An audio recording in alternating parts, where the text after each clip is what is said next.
If Adam and Eve were already created in the image of God, why did the serpent later tell Eve that they could become like God?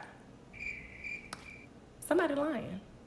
Welcome to Wisdom at the Well. My name is Colanda Douglas, and here we don't just read the word, we learn how to understand it. And so the tension in this text, Genesis 1:27 versus Genesis 3 and 5, is that in one passage of scripture, you see that Adam and Eve were created in the image of God. And then you flip the page and you see the serpent telling Eve that she can become like God. So which is it? Were we made in the image of God or not yet? So let's go to our Bibles.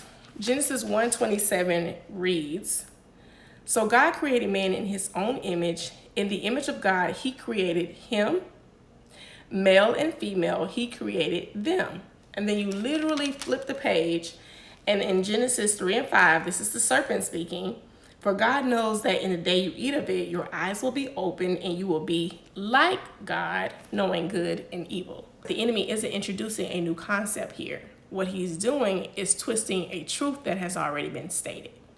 Being made in the image of God means that we reflect him. We reflect his character. We reflect his nature.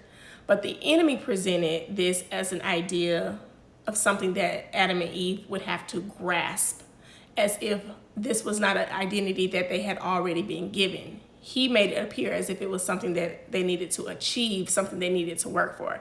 And isn't that just like the enemy, to make you feel like you have to fight for something that already belongs to you? Eve wasn't reaching for something she didn't already have. She was being tempted to doubt something she already had. But that's the strategy, to make you question your identity so you start working and striving for something that already is yours. So the tension here isn't in the text.